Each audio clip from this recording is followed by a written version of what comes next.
should we do a bit of an injury roll call after a couple of weeks away? Can you just give us the latest, particularly on Cole Palmer? You said you hoped you might be available after the international break. That was when we originally spoke to you. Is he, and if not, when might he be? I was wrong. Unfortunately, he needs to be out probably 6 more weeks. So, yeah, this is the update. When I spoke to you a few weeks ago, you said you wouldn't require any sort of surgery. Is that still the case? Yes, absolutely. We try just to protect Cole as much as we can.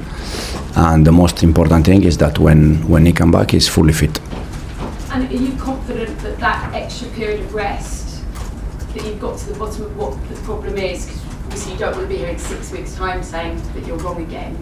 Are you confident that will do the trick this time? Yeah, but unfortunately the medical staff, they are no magician. You never know that. Probably you need 6 weeks. We hope that 6 weeks they are enough. But it's a problem that we need to see step by step, week after week. But for sure, he's going to be okay. And how is he? Because he must be hugely frustrated. You know, so he wants a big season in Chelsea. He wants to go to a World Cup. He looks very good. To be honest, he looks relaxed. He's trying to recover from the injury. He's doing all the therapy that he needs to do. So he looks good. And who else is out? Who else is in? There's a few missed, obviously, internationals. There's a few you hope to have back this week. Yeah, we have Levi, Liam, that they are still out. Unfortunately, Benoit will be out until December, injury again, and a muscle problem. He was doing fantastic. He showed how good he is. He showed how we need him. And we're gonna wait for him. And then we have Moi, Enzo, Pedro that they didn't take part of the session yesterday, and we see if they can train today. Otherwise, they're gonna be out for tomorrow. And Reece is fully fit. Reece is okay. Wow. Okay. Let's take you back. It may feel a little bit of a long time ago. But that moment a few weeks ago when you went herring off down the touchline and celebrated, and we didn't obviously get to speak to you afterwards because you got yourself sent off. Can you give us a sense of what that felt like and how big a moment you hope it might prove to be?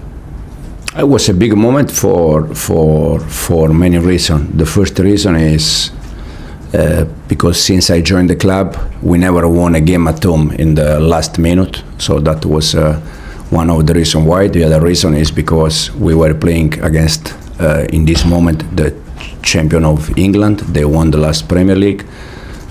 So was an important moment for sure. For me personally, it was just a reaction, just a passion moment, just a normal reaction. And yeah, that's all. And obviously you get sent off, but I bet you do it again, wouldn't you? For that moment, for reliving that moment. It was a nice moment. The last season, I was banned for 1 game for the accumulation of yellow card. Again, the last yellow card was against Fulham away, where we won a game in the last minute. So I think it's part of our job, the moment, the passion, the reaction. And I think it's also nice for everyone, for the fans, for the stadium. So it's just a reaction. Thanks, Gail. Soraya? Morning.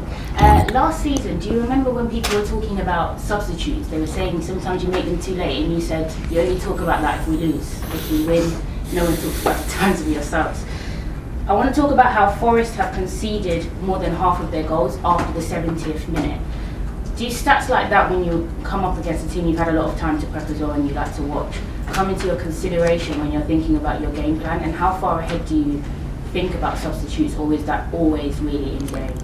Yeah, no, when we analyze a team, we try to consider everything, but also you have to go match by match and understand why they concede a goal, in which moment. You know, it's always different.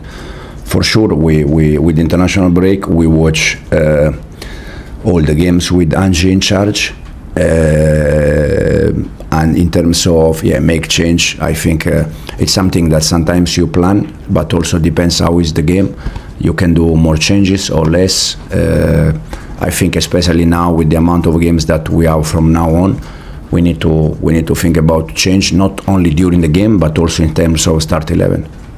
This season you've got a good sort of balance. You've got 7 goals scored from open play, 5 from set pieces, 1 penalty. When it comes to that set piece planning to get more goals, how have you worked around that or prepped that in training? Because obviously defenders normally take the bulk of that and you've had to rotate that a lot due to injuries. Is this something that now you're working on a lot more with your attackers? I mean, a lot of managers talk about they need more height in the squad, loads of different reasons. What do you think this Chelsea squad can do to get more set-piece goals? Since I joined the club, Bernardo is the one that is in charge for set pieces, and since last season until today, we didn't change nothing. We are working the same way. We spend time about set pieces, like I think like a normal club. But it's something that, as you said, you can score, you can concede, depends a little bit. But for sure, I think overall, between the goal we score and the goal we concede, we are doing quite well. Your team has completed the second most progressive passes per 90 minutes in this league, but you are mid-table for successful through balls. Do you think the team can be a little bit more creative in Cole's absence when it comes to taking that risk in passing the ball through defensive lines? Do you think you can do more of that? Obviously Levi, he did it from centre-back a lot, but are there more players that can take that responsibility in taking that risk? No, for sure we lost 2 players in this moment that for us last season they have been main players in terms of build-up, and when we talk about build-up we talk also about breaking lines. Levi for us was the main one from behind, Cole was the main one in the middle of the pitch, but I think we are trying to find different solution with the players that we are in this moment we have available. Thanks, Soraya. Nizar? Hi Enzo. Who do you think could step up in Cole Palmer's absence? Who can replace him? How do you replace those goals and sort of assists that he provides? No, first of all, to replace Cole, it's difficult because Cole is a very important player for us, probably one of the best players in the Premier League. So to replace that kind of player, it's always difficult. But I think the ones that we have. Depends of the game plan. In Cole position against Liverpool was Malo Gusto. So it depends. The previous game against Benfica, I think it was Facundo. So it depends a little bit the game plan we have.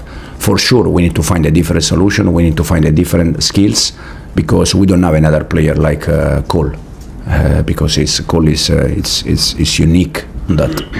Could I ask you a little bit about sort of the international break? Was it kind of a positive period apart from the Cole situation, you know, getting players rested and things like that? Because against Liverpool it felt like you kind of put everyone on the pitch and it was like a very tired squad. Was it a good period, the 2 weeks, or is it negative because you lost some players? No, it's a good one because Tosin is back, because Fofana is back, Andrei Santos is back, but at the same time we have unfortunately Enzo out, Moy out, Pedro out, so it's a little bit balanced. But again, we're gonna try our best to find the right solution for the next games.